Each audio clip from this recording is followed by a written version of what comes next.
Good evening, everyone. Justice Joseph Kurian, fellow panelists, respected delegates, teachers and students.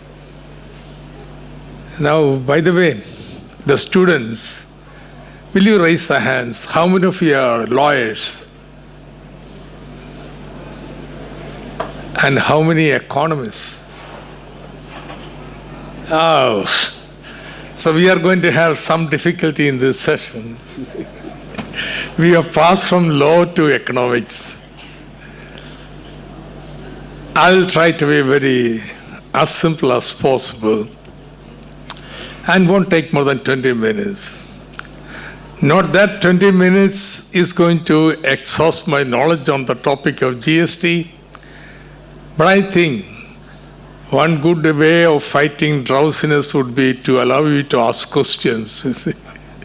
So 10 minutes is reserved for questions. Anybody can walk up, ask question, or send me a written note. That's the deal. I have no objection if anybody will interrupt me also. No problem. And let me start with a simple statement. Introduction of GST has been the most important event in center-state relations since the adoption of the Constitution. Constitution had assigned certain taxation powers to the center, others to the states. Around 60% of the taxation powers went to the center, 40% to the states. And then at one point of history, the center and the state sat together,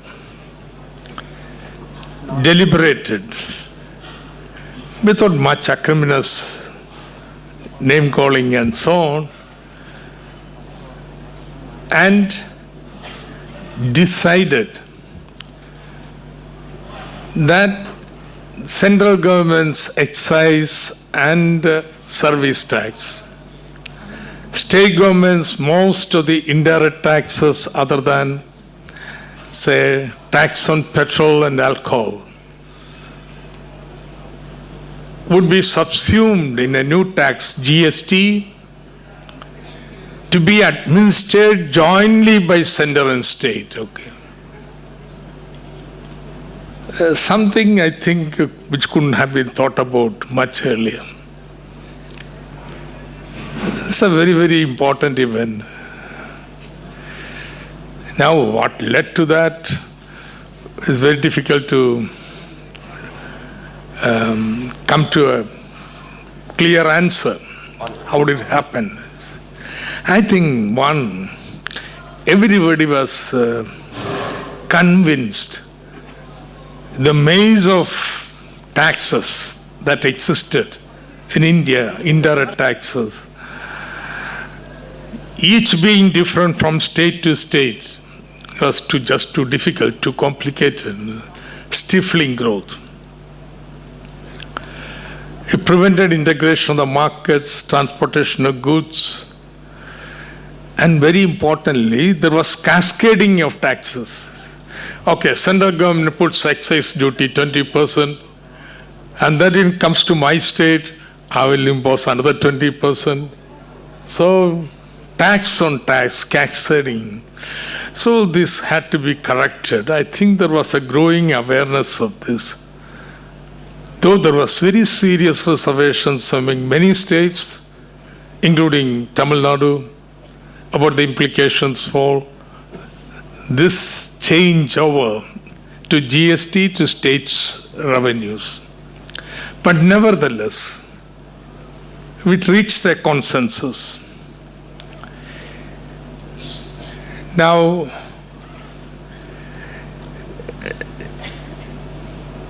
in fact, it requires something like 20 years of discussion here. 10, 15 years of discussion. I think it started in 2007. The Empowered Committee of VAT ministers, finance ministers. I was been a participant observer of GST since then.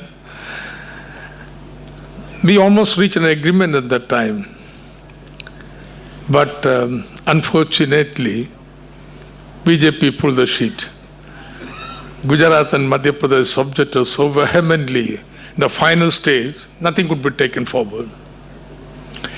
So the process restarted in 2016 and came to a conclusion in 2017. And with a lot of expectations. Now 8 years have passed. What is the balance sheet? It has not lived up to the expectations that GST had raised. In fact, most of the participants in the deliberations are disappointed at the outcome. Most importantly, the institution of GST Council, the kind of deliberative manner in which states and center cooperated to produce GST, that just disappeared once that tax became a reality, you see. I think we forgot. That's a self-criticism, big self-criticism, that this union government was being governed by some group of people who just didn't believe in federalism.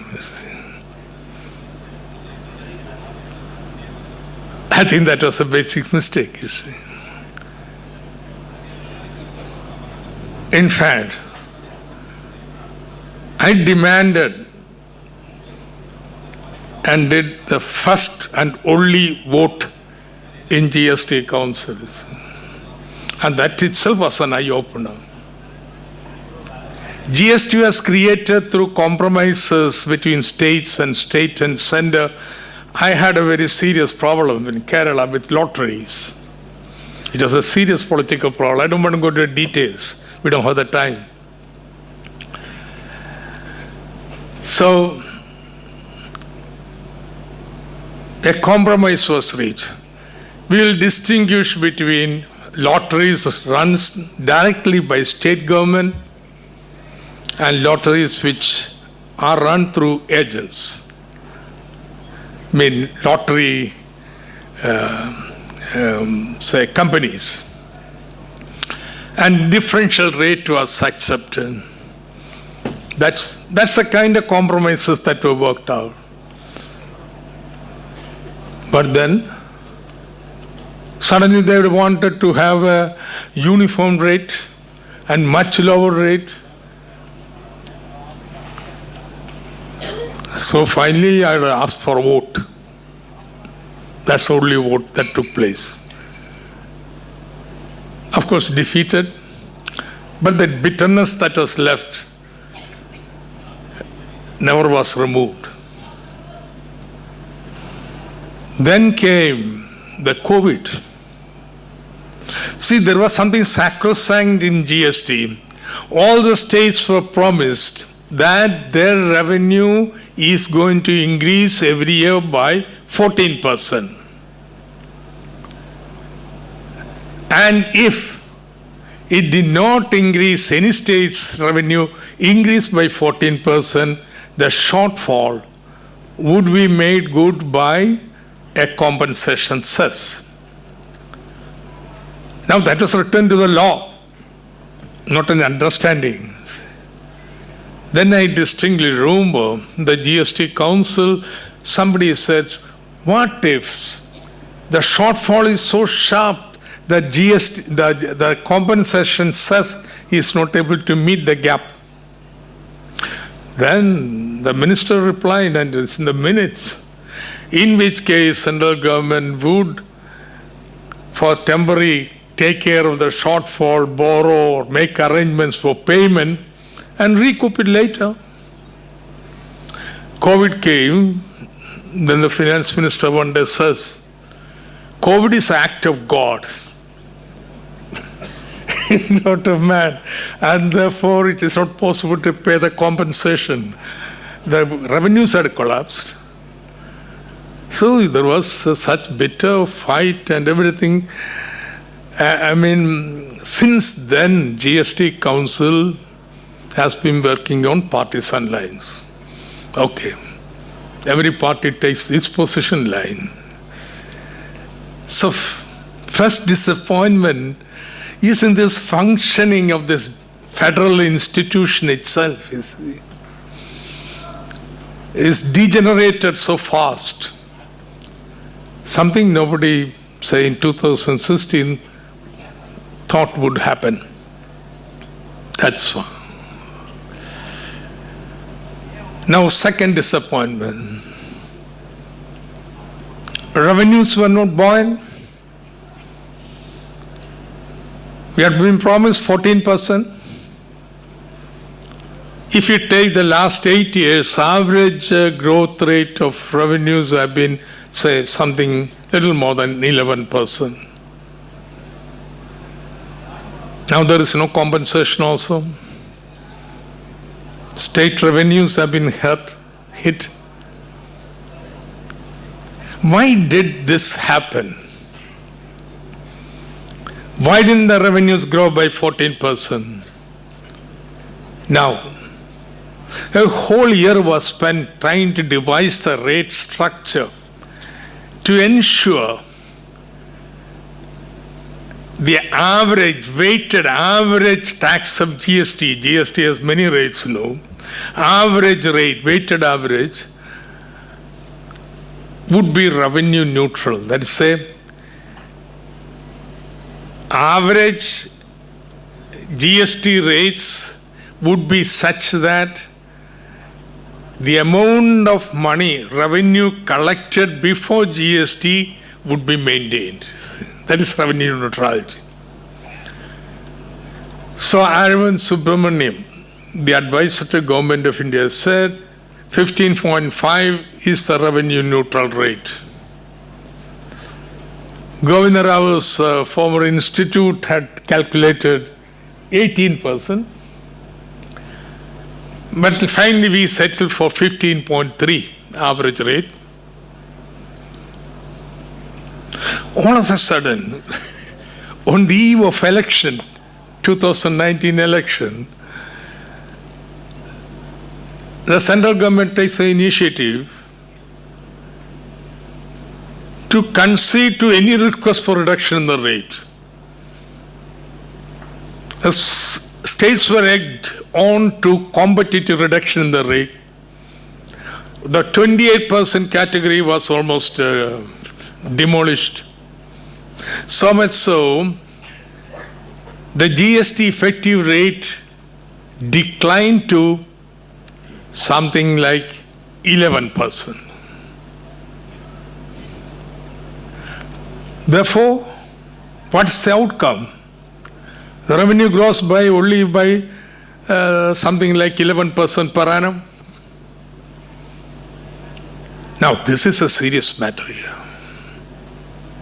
It depends upon your ideological outlook. Tamil Nadu, Kerala, and generally southern state believe in an interventionist state government. What do we mean, interventionist state government? The state government intervenes in providing public education, public health care, social security, so that people have a better life. This is what is called redistributionism. Kerala, the tradition of redistribution is a very long history of social struggle starting in the 19th century and so on. In the morning, Professor Mohan Gopal was saying about Srinarayana Guru, Ayyangali and so on. The first agriculture workers' strike in Kerala in the beginning of 20th century was not for higher wages. 3 months. Do you know for what? Right to enter the school, not temple.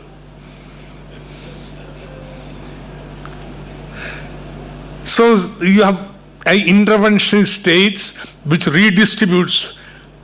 To redistribute, you must get the revenue. Then it's given to the public provisioning of facilities for the ordinary people. Suppose a state doesn't believe in that, doesn't need revenue. You know, states borrow at the rate of 7.5%, 8%, 9%. Every year they are entitled to borrow 3% of the GDP.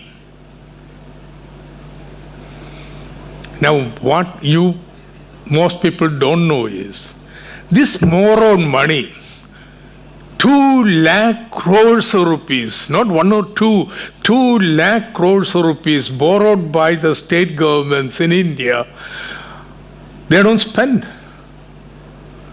The unspent money, what the Reserve Bank does is, they take it and put it in the Government of India securities at 3%, 3.5% interest rate. So there are governments that don't believe in spending. Okay. Even if they have money, they don't consider important enough that you spend on education, healthcare, and so on. But there are states like Tamil Nadu, Kerala, and also Karnataka also, generally southern states, which intervenes in the lives of people. For them, this is disastrous. So now, the states are going to face a big challenge, you see. Here comes Prime Minister of India, a political speech on independence, declares a decision. What GST Council will do? How can the center make this statement? It abrogates the right of the GST Council. Says GST 2 is coming. The rates are going to be reduced. And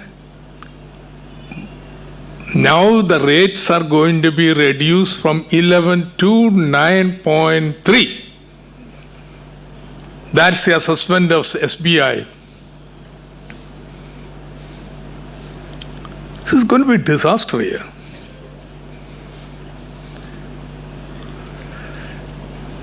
Now there is a very interesting report. Otherwise, I hope some of you do follow State Bank of India Research Unit. Swamikanta Ghosh writes very interesting reports, echo rap. But the latest one is preposterous, and that is the thinking of Government of India. They are saying, well, when tax is reduced, prices go down, then the purchasing power of people go up, therefore they will spend more, the state will get more revenue. He estimates that the purchasing power of the people because of tax reduction will go by 75,000 crores rupees. Therefore, they will spend something like 65,000 crores rupees extra. In economics, we use something like multiplier. Okay, you spend some money, it becomes somebody else's income, he spends again, that becomes somebody else's income, and therefore one expenditure leads to many rounds of expenditure. So he calculates expenditure will rise by 1.15 lakh crores. And Government of India has also given tax concession in the budget. Therefore, overall, purchasing power will increase by 3.3 lakh crores.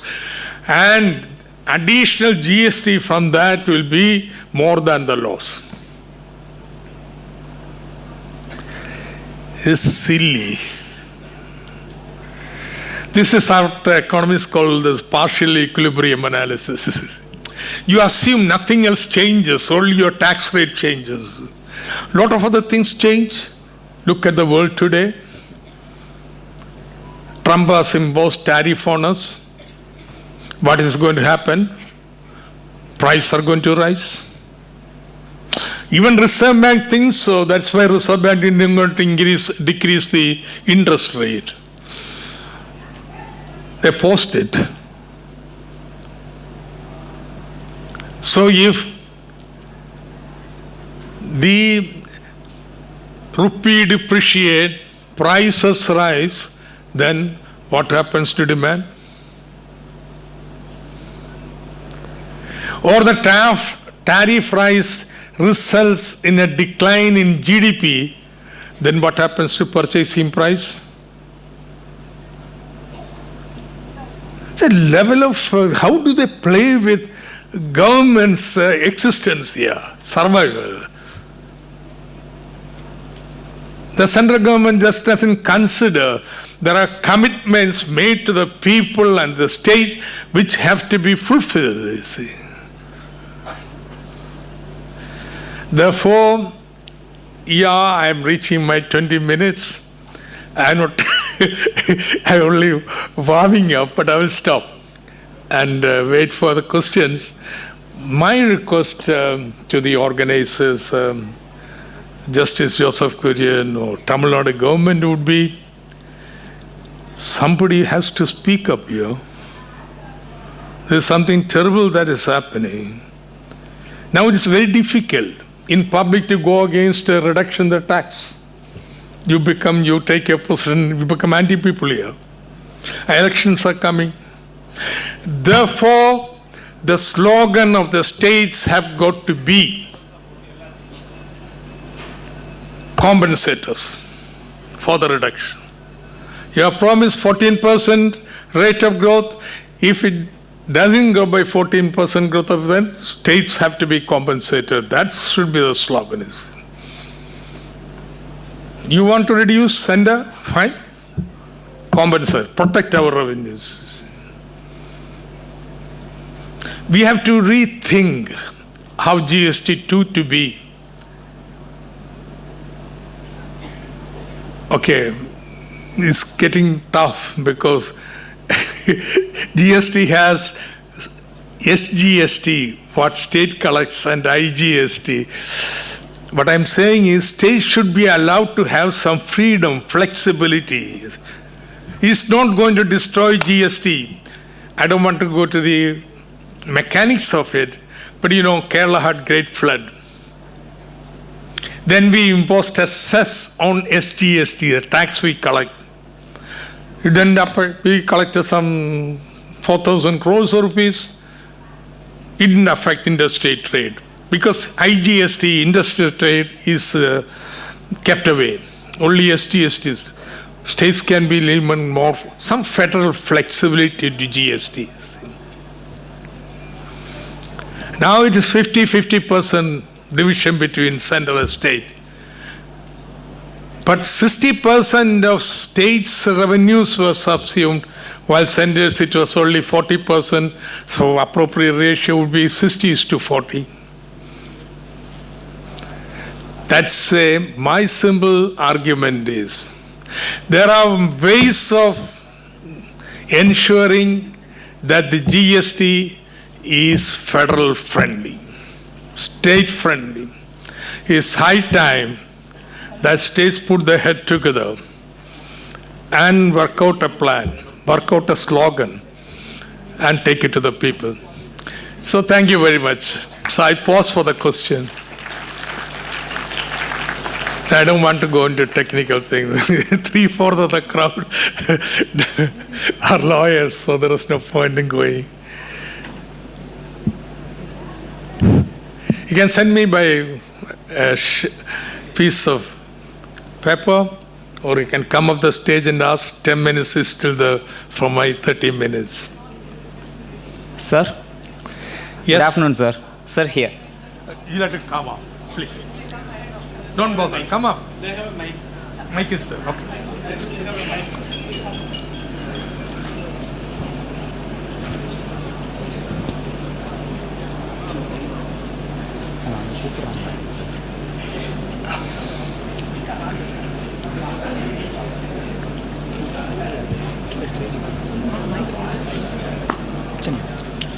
So thank you so much, sir, for your very, very impressive presentation on the GST reforms. This is the second seminar when I attended along with you, once in Trivandrum, organized by the CE Institute. That time even Jaggi Vasudev also attended for that seminar.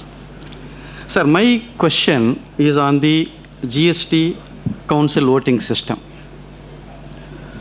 So the present voting system in the GST council, do you think that it is against the cooperative federalism?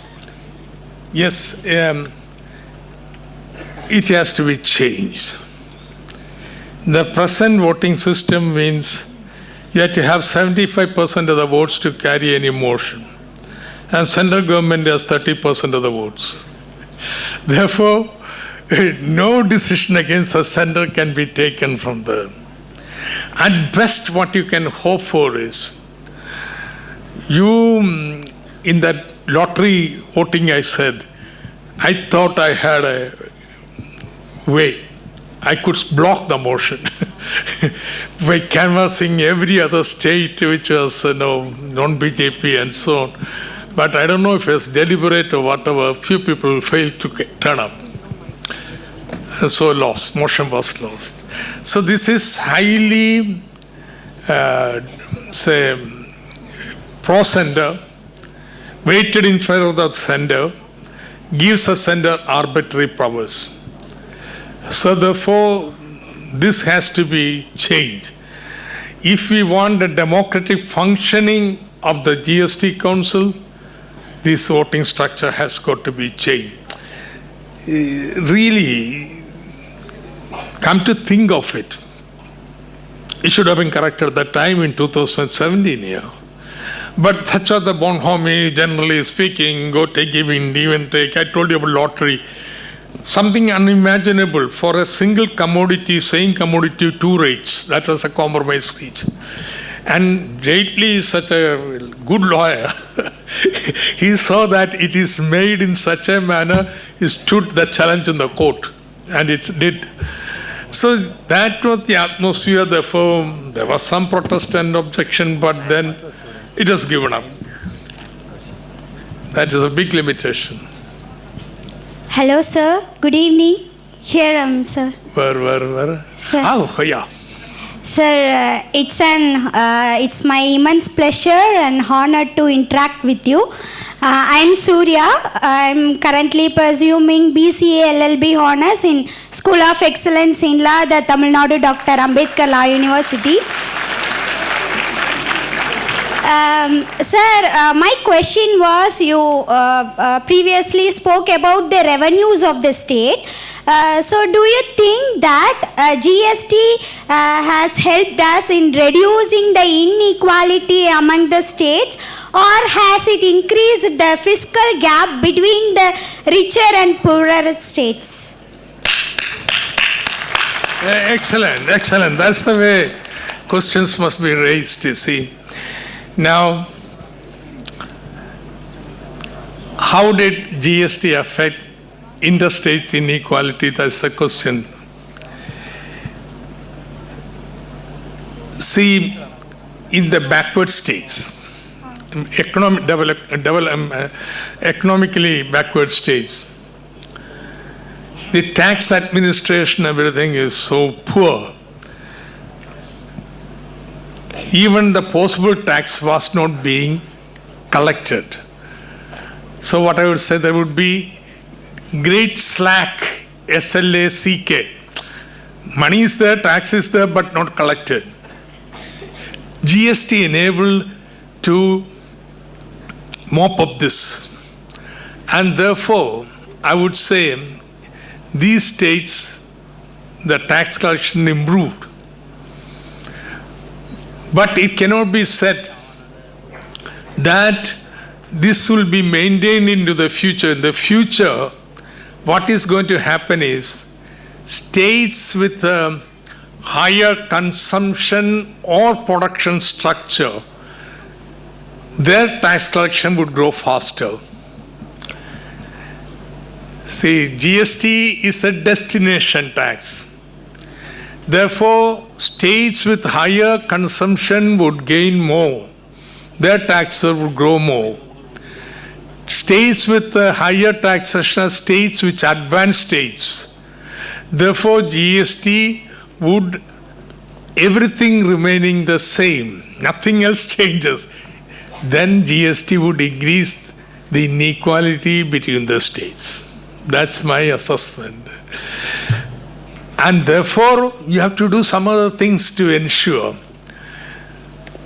And if I may add, since you asked, it is not enough to give more and more money to backward states. The policies will have to be changed. Your former finance minister brought this point very clear in the debate in GST Council. He said, the transfers to backward states in India have been rising over time, and the transfers to advanced states are declining. All right? But despite the increasing transfers to backward states, their mean distance, the distance of average income from national average has been widening over time. So, underdevelopment is not something that you tackle by transferring more resources. Policies are required. I think they will have to invest in social sectors like Kerala and Tamil Nadu has done. They don't do that. They have to change the policies. So thank you. I think it is good. Thank you, sir.